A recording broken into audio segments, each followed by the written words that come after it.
Welcome, dear listeners. We have eerie tales ahead. You'll be lured into the realm of nightmares filled with fear and dread.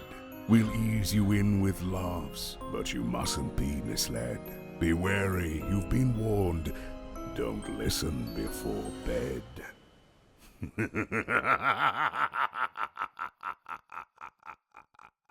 Hello there, I'm Aero. Hey, I'm Ari. Welcome to Don't Listen Before Bed. Traditionally, Ari and I are YouTubers, but at our core, we're horror story fanatics and best friends who grew up with each other. So we've created this podcast to share the spookiest stories from across the internet to help us have the worst possible sleep ever. Good. Isn't that right? Good. That's how it should be. Yeah.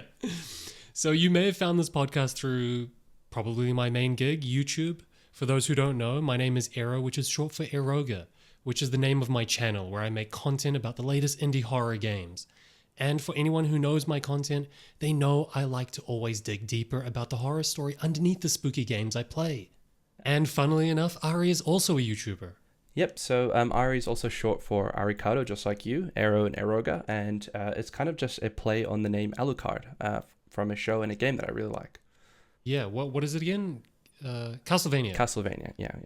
Ari isn't an indie horror content creator like me. He's more into... Do you call it FPS? Yeah, FPS, definitely FPS. Yeah, FPS, but not like Call of Duty. Like No. everything else. Everything else but Call of Duty. That's Yeah, exactly how exactly. it is, yeah. Yeah. And so we're from different worlds in the gaming sphere, but we're both YouTubers. We grew up together. So we created this podcast so that we can explore a whole new world of spooky horror stories that aren't always tied to games. Because that's kind of the feeling I get sometimes with my content on Eroga. This is something we've done growing up our entire lives as well. We've always told scary stories to each other, and we've always tried to spook each other out. And now we want to share that experience with everyone else. So what we're going to do from now on is once a week, I'm going to tell a story to Arikado, and I'm going to try and scare him so much that he's going to wish he didn't listen before bed. And hopefully that's going to be the same for anyone else that's listening out there. All right? How does that sound? That sounds really good. I'm very excited to see what you have. So hit me. Let's go. Let's get into this. What do we All right. What do we expect? Title for today's video. I'm going to hit you straight with it. Room 217. Ooh, That's the title. Oh, I'm already getting a hotel vibe. Something bad happens in that room. Hey man, don't ruin it. Oh, okay. No, that's good. Okay, no. I'm joking. I'm Okay, joking. good. This is going to be so this is a format thing that people need to know about as well. Yeah. We've known each other for so long that there's no such thing as like secrets between us. You just know how to like read my mind sometimes. And it's really annoying for something like this where I'm trying to keep it a secret for other people because you're going to figure it out straight away. Look, all I'm saying is it could be a hotel. It could also be an endless elevator that goes to level 217. So we don't know, So Yeah, that would take a while to get to yeah, floor 217. Yeah. But no, let's just jump straight into this thing. In the early 1900s, the Stanley Hotel was a luxury hotel in Estes Park, Colorado. Elizabeth Wilson, a diligent and dedicated maid, was part of the hotel's bustling staff, ensuring that every guest's stay was as comfortable as it was memorable. One fateful night in 1911, a fierce storm descended upon the hotel, plunging it into darkness as the gas lighting sputtered and failed. Elizabeth was assigned the daunting task of investigating the sudden power outage in room 217. all by herself. Yeah, dude. Yeah, dude. Okay, no. You were right as well. It was a room. Okay, this is going somewhere pretty scary already, which is good, but bad for her, bad for Elizabeth. Kind of is it's the downside of doing a job like this. You never think about this sort of stuff, but you got to do it alone. Yeah. So with a trembling hand, she ventured into the darkened corridor, her flickering candle barely illuminating the way. The storm outside raged on. As she approached the door to room 217, a sense of unease gnawed at her. It was as if the very air held its breath, anticipating something dreadful. Elizabeth pushed open the door and entered the room. The dim light cast eerie shadows on the walls, and the air felt charged with an otherworldly energy. She moved cautiously, her heart pounding, sensing that something was amiss. Then disaster struck. Elizabeth's candle unwittingly ignited a gas leak within the room, No. triggering a violent explosion that rocked the hotel. The force of the blast hurled her through the floor, and she landed with a bone-jarring thud on the level below, dude. Oh no. Ankles were broken, but she was alive. So just double checking. So this is in the middle of the night. You know, she goes to investigate this room. Is it 217 you said, or 247? 217. Okay, so level 2, not too high up from the ground, but, you know, pretty up there. So she landed into level 1, and Yes. the place got a set ablaze above her, right? Yeah, a portion of the building was definitely on fire. Jeez, okay. Yeah. Thankfully, it didn't destroy the entire hotel, though. It was just a portion. Yeah, okay. So why was this room kind of just like open? It was... I know what you're wondering. Why she had to go to that one in particular? Well, yeah, like why is it open? Where's the janitor, the electrician, these kind of... I know it's the middle of the night, but surely there's like a... Actually, So no, it didn't have anyone staying in the room that night. Okay. And it was one of the few rooms where the power actually went out. So it didn't go out in the like entire hotel. Yeah. It was in that area, so she had to go check it out. Okay, I see. It's not that specific room. Okay, because I was going to say, I'm like, imagine if, first of all, there's no guest staying in that room, and then somehow she gets a phone call or a report that the lights are out in that room. That's a bit suspicious. Yeah. No one called and was like, Yeah. 217. Yeah. But that was the room that she was checking at the time. Yep, okay. Yeah, tell me more. So in the years that followed, Elizabeth recovered and went on to live a long, happy life. However, the memory of that night in room 217 haunted her, and she could never truly escape the feeling that she was forever bound to the Stanley Hotel. In death, some say that Elizabeth returned to the place where her life was forever changed. Room 217, once a site of disaster, became a focal point of strange occurrences. Guests who dared to stay in the room reported their belongings being mysteriously rearranged, objects moving on their own, and the haunting sound of a woman's voice in the dead of night. Oh, no. I love how she's so good at her job that when she was haunting people, she was just rearranging their clothes and stuff, Dude. just like moving stuff around the room. Even when she passes away, she comes back to her old job to do more work. That's crazy. Yeah, bro, that's like a real one, you know, like that's someone that really cares about their job. Yeah, but like, so she, like, I just want to get one thing correct or straight, I guess. So Yeah, go ahead. because, you know, that point in time or that point in her life changed forever, like something there changed the course of her life. She became a revenant and came back to that place as an angry spirit, or like... My boy, you are tapping into your phasmophobia. I was just gonna say, right? Yeah. This feels like a phasmophobia map that we're about to explore, you know? Yeah. Yeah. Okay, Funnily enough, yeah. never covered phasmophobia on my YouTube channel, Aeroga. Oh, you it's really perfect, should. right? You should do it in Yeah, I know. VR as well, you know? Hell no, way too scary. It's way too really scary. bad, yeah. So, okay, so she went in and rearranged, you know, people's belongings. What else? What else has she been, you know, getting up to? Elizabeth's presence was not confined to that room alone. Some claim to have seen her apparition walking through room 217 and then passing straight through a wall where once there had been a doorway. So it just shows you that her like soul was tied to the historical version of the hotel. Yep.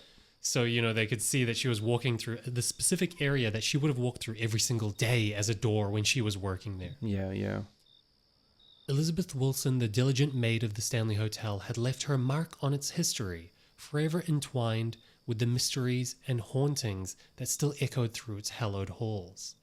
Okay, so believe it or not, that is just the prologue to the story that I really want to Oh, tell. okay. So this gets kind of a bit Yeah, darker, man. right? Okay, good. Yeah.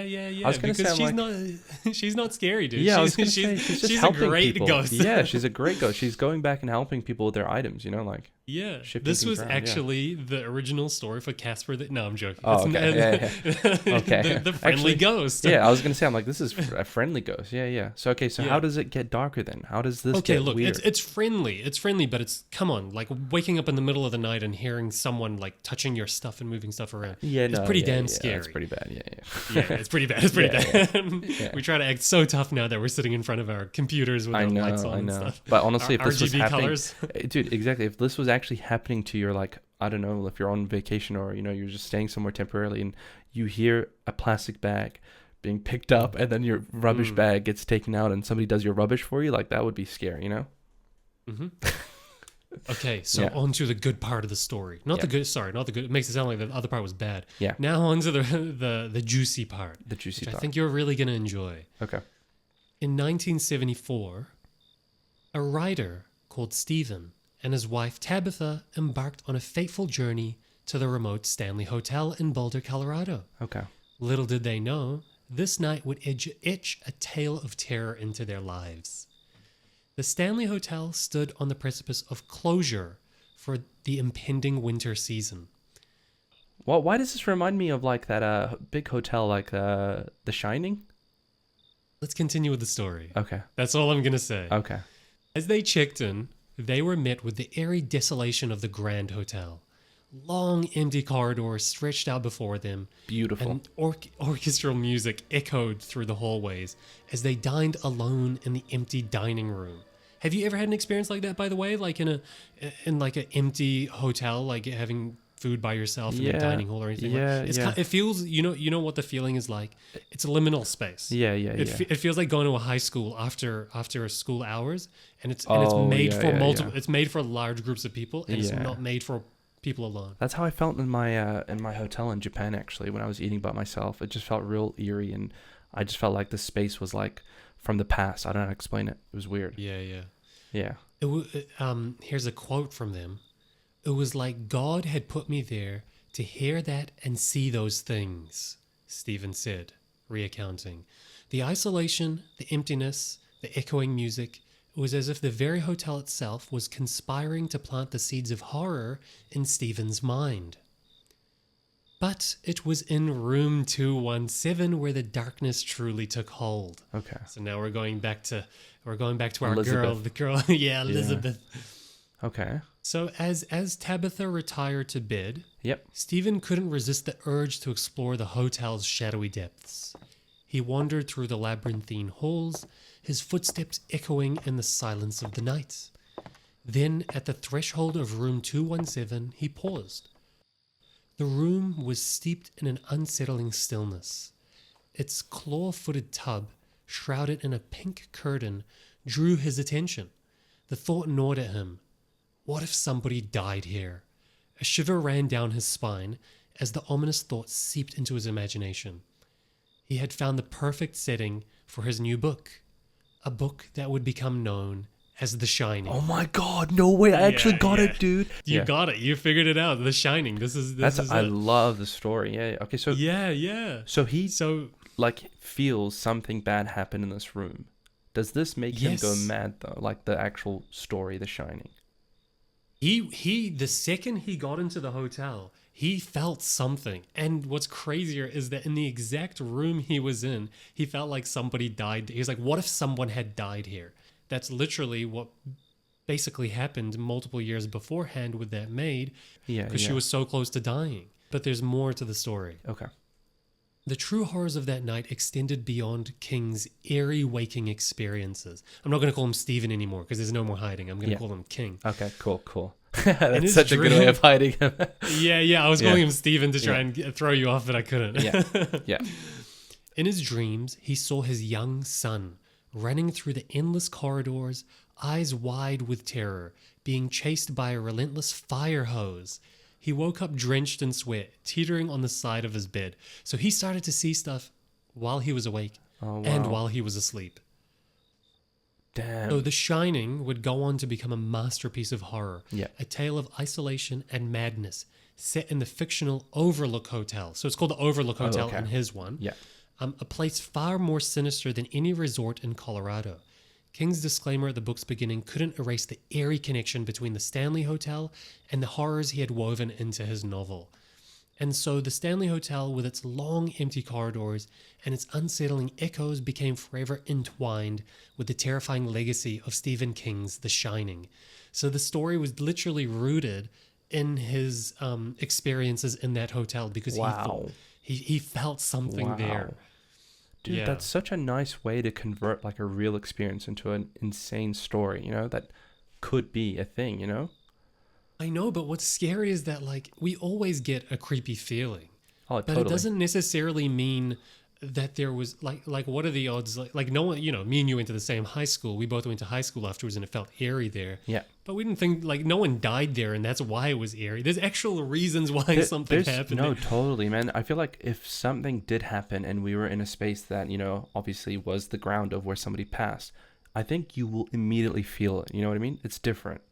And I think that's what he was feeling, Yeah. Maybe he's got some sort of like super horror power where he's got connections to these things, and that's what's made him able to create the stories that he's got. Like, he's tapping always into like a spooky story that's actually happened in real life. Yeah, no, totally. I agree.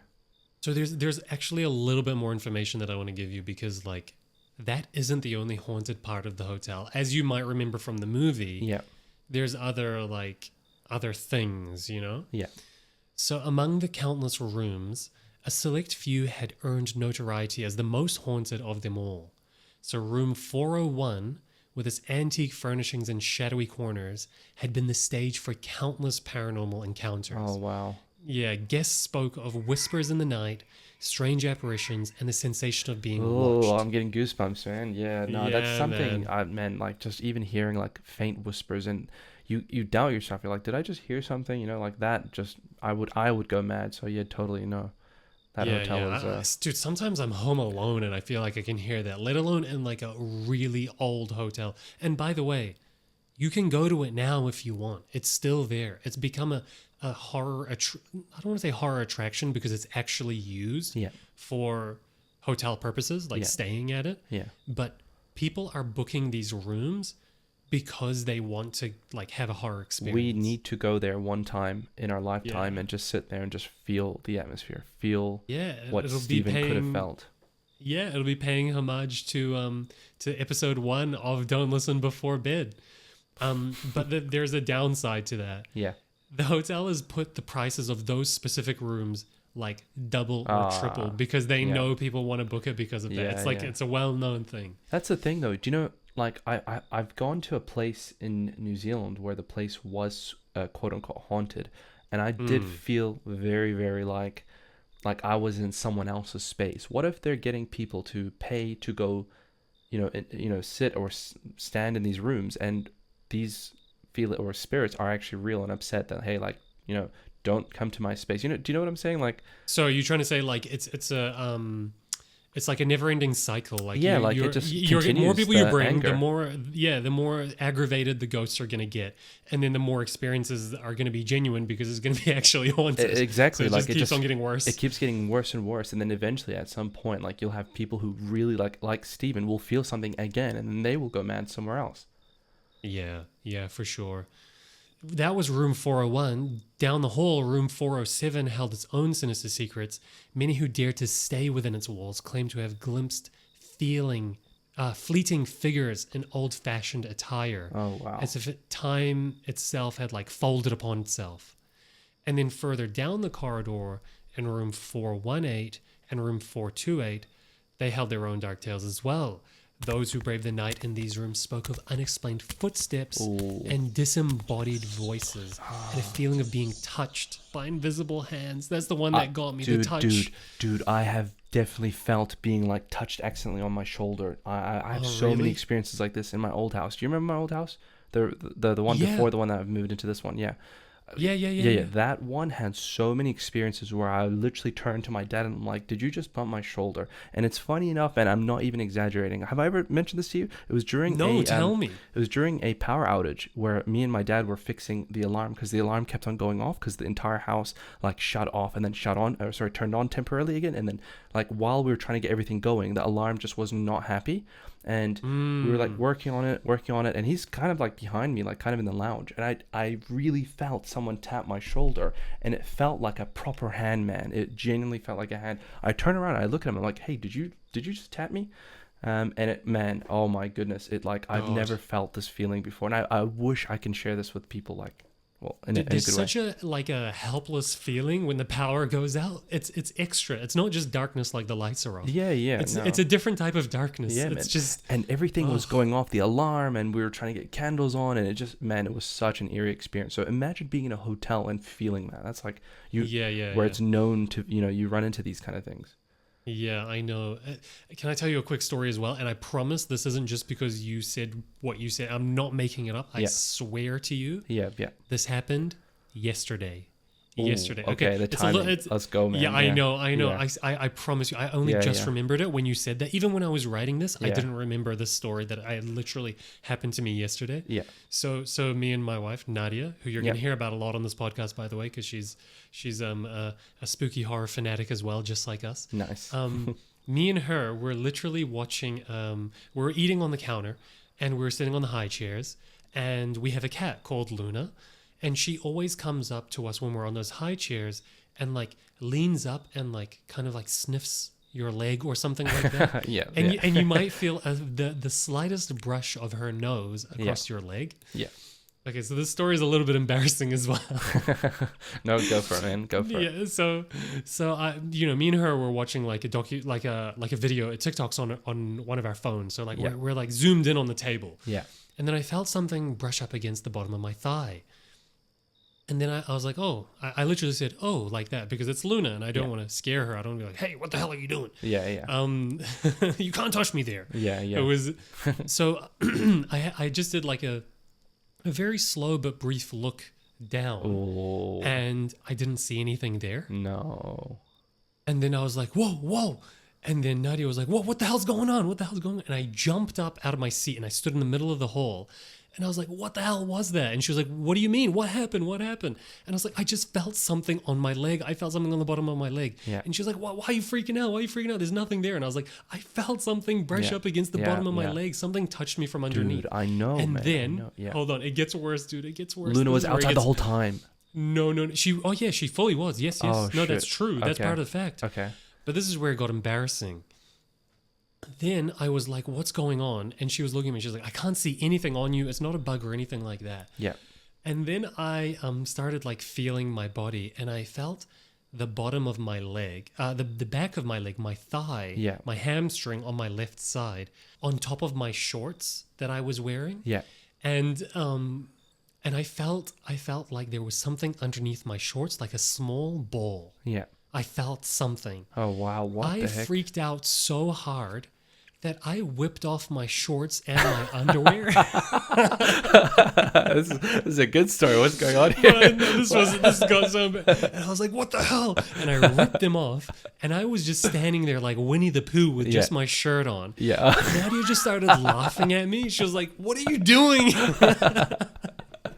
And then because I was so enshrouded in fear that I wasn't even thinking you just about do weird stuff, man. Yeah, because you're just like, what is this? What is on me? And you just Winnie the Pooh moment. I was just standing there like Winnie the Pooh. I just had a shirt on and everything else was exposed.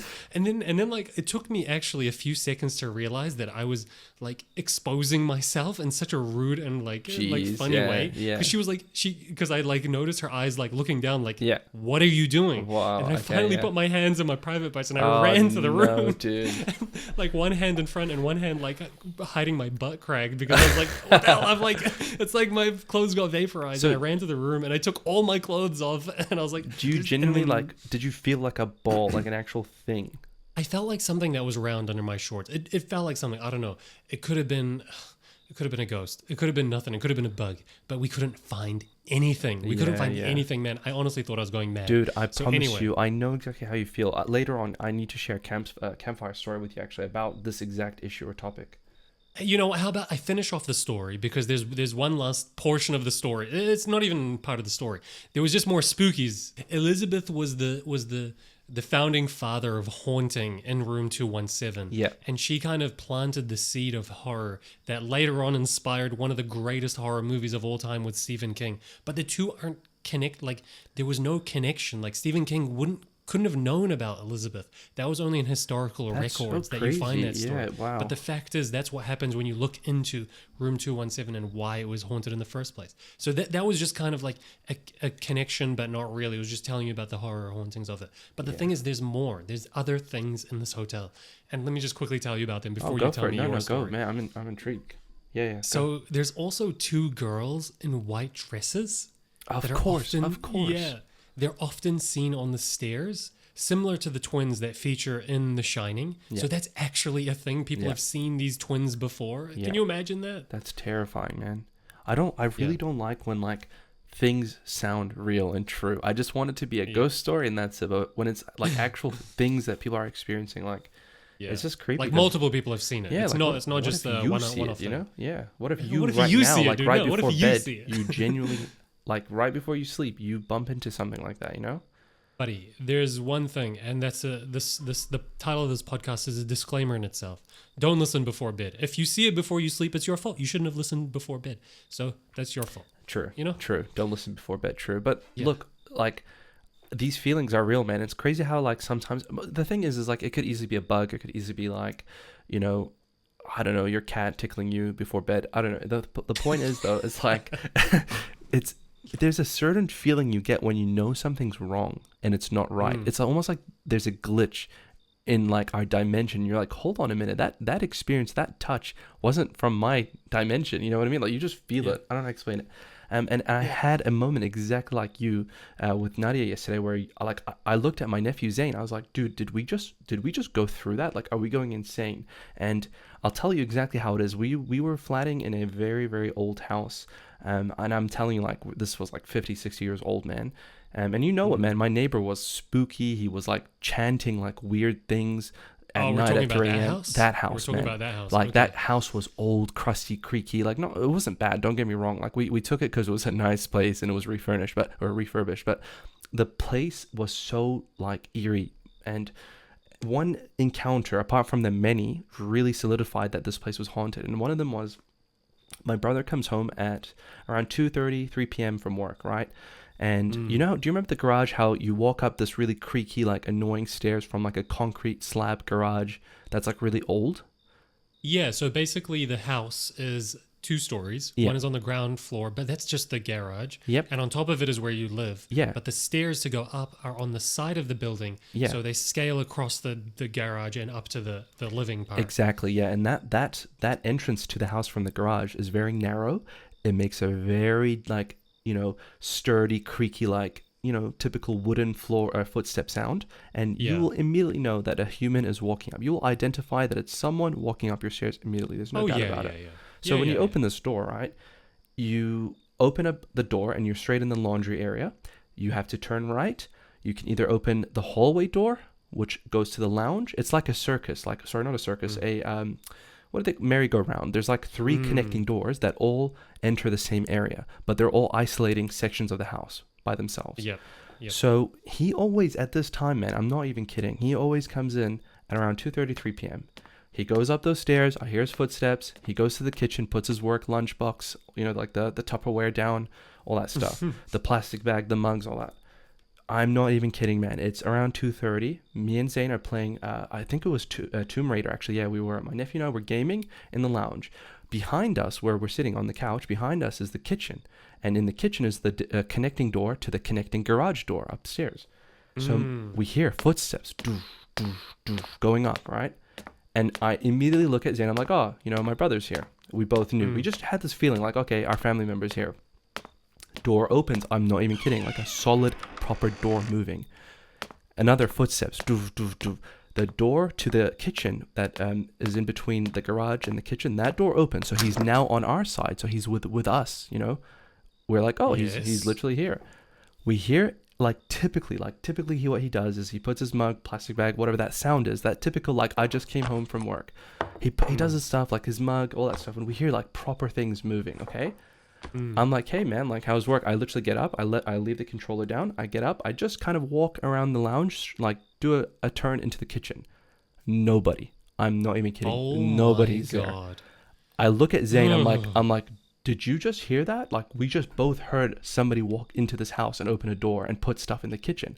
And he's literally like, he's freaking out too. He's like, dude, I literally heard that too. We're both just staring at each other, man. And that afternoon was so messed up. We were just like looking at each other. We're like, what the hell? I started like searching the house. I was like, is he actually here? Is he playing a prank? Because you know how he loves to spook us. He does all these crazy things, right? He pranks us. Yeah, that's a story for another podcast episode. I thought he was doing that. Exactly. I thought it was. We can't give it all away on episode 1. Yeah. I genuinely thought he was pranking us like that time. And you can get into that another time. But It wasn't him. He wasn't around. And I was like looking at Zane, my nephew. I'm like, dude, like you heard that too. Like we both looked at each other. We were just like, what's going on?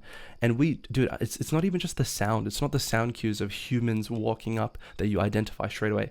It's the feeling, man. Something was with us, and we both knew that feeling. That it was two of us. You know, Tomb Raider, the game was on, but we felt a third person in the room with us. I swear, man. And to this day, it's unsolved. To this day, like we talk about it all the time. We're just like, what the hell happened to us? And that day was so weird, man. We started like looking into ghosts and spirits, and like we downloaded an app to like detect if spirits were in the room with us. We were so spooked, God, man. are you serious? I swear, man. Like we were so spooked. We're like, what just happened to us?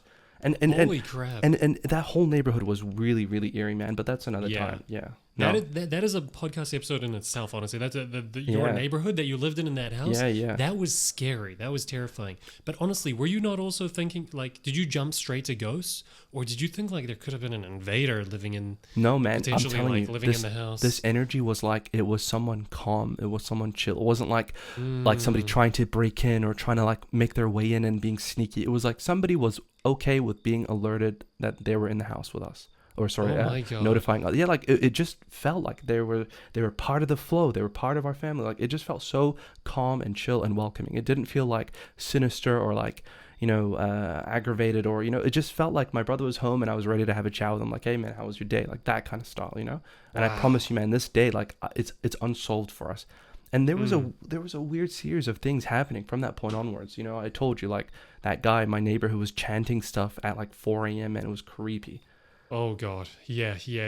That's so I believe in that hotel, man. That hotel, people experiencing that stuff, like it happens, man. Like it genuinely happens. Yeah. Honestly, the best thing that could have happened is moving out of that place. There is no fixing that stuff. There's no detecting or finding. I know. You just gotta leave, dude. You just gotta leave. Yeah, but what if it follows you? That's the one thing I've always wondered about. Oh, don't say that. Don't say that. Yeah, we don't need to get into that. Don't say that. Because you're going to have someone show up. No, I'm not even going to wish that. I'm literally going to go to bed soon. Don't say that. Yeah, I'm not going to wish that upon my worst enemy. That's too much. That's too much. Yeah. Well, look, I hope you enjoyed today's story. I hope you enjoyed how it tied into actually a well-known story. No, it's crazy. The unknown part of it, you know? I think the unknown needs to be explored more, man, because that's like the as you said, the founding father of like all these kind of similar stories, right? Yeah, for sure. And that's kind of going to be a bit of a this is a good like pilot for what the format is going to be like moving forward weekly when we come up with other stories that we're going to share with each other. But I think for now, that's all for episode 1. What do you think? Wrap it up? Yeah, no, that was great. Thanks for having me, honestly. It was really fun. No problem. Thanks for being here as well. I always appreciate your time, my guy. Thank you. Yeah, no, I'm spooked out now, so thank you. Well, whatever you do, make sure don't listen before bed. All right, see you everybody. Bye.